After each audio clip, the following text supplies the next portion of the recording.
اعوذ باللہ من الشیطان الرجیم بسم اللہ الرحمن الرحیم رب اشرح لی صدری ویسر لی امری واحلل عقدۃ من لسانی یفقہوا قولی اللہم صلی علی محمد وعلی محمد وعجل فرجہم۔ السلام علیکم ورحمۃ اللہ وبرکاتہ۔ ماہ رمضان المبارک یقیناً پروردگار عالم کا بہترین مہینہ ہے،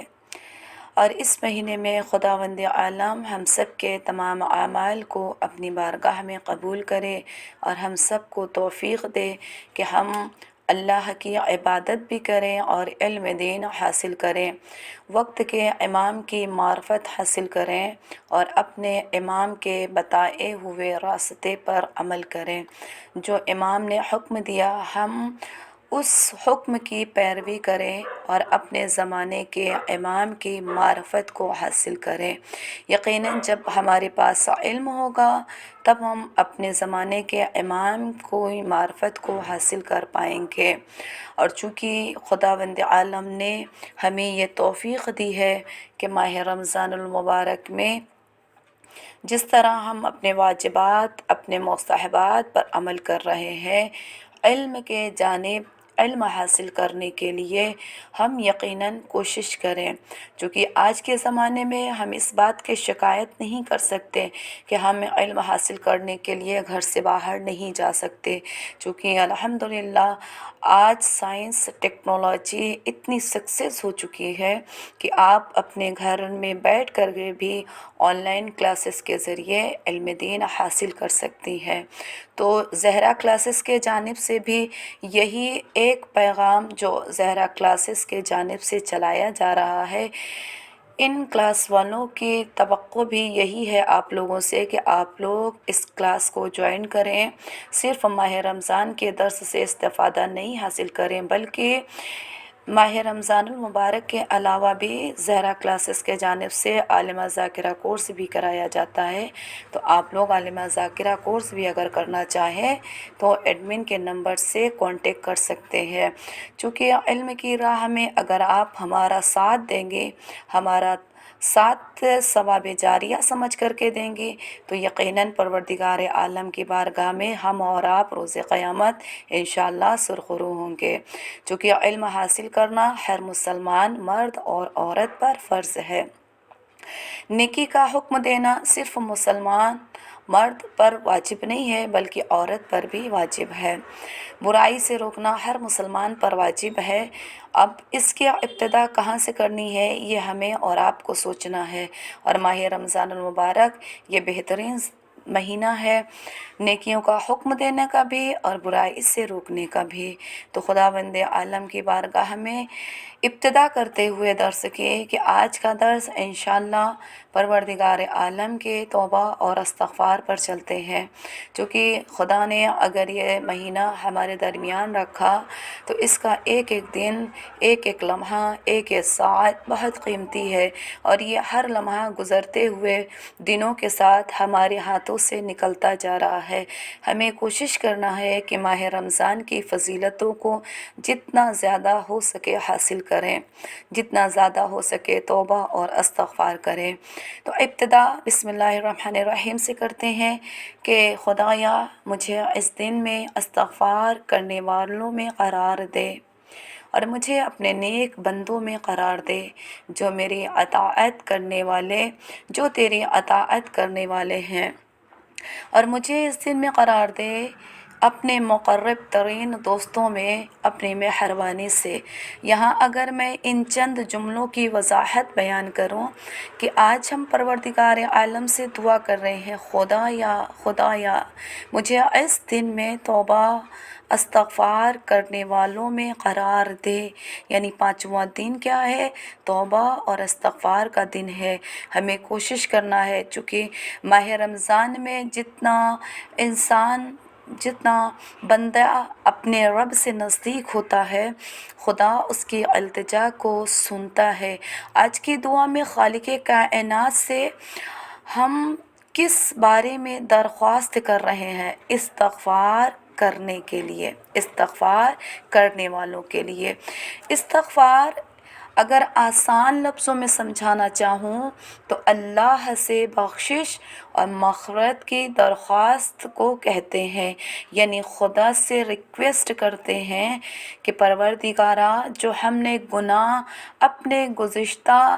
زندگی میں انجام دیا ہے، ماہ رمضان سے پہلے یا اس سے پہلے بھی، جو ہم نے اپنی گزشتہ زندگی میں جن گناہوں کو انجام دیا یا عبادت کو ترک کیا، آج جب ہم اس گناہ پر پشیمان ہو رہے ہیں تو پروردگارا، ہم تیری بارگاہ میں سچے دل سے توبہ کرتے ہیں۔ اور یقیناً اگر انسان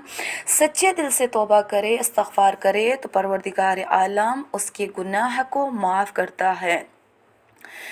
اللہ کی بارگاہ میں توبہ وہ عبادت ہے کہ جس کی بنا پر انسان خود کو گناہوں سے پاک کر کے اللہ کی قربت کو حاصل کر سکتا ہے۔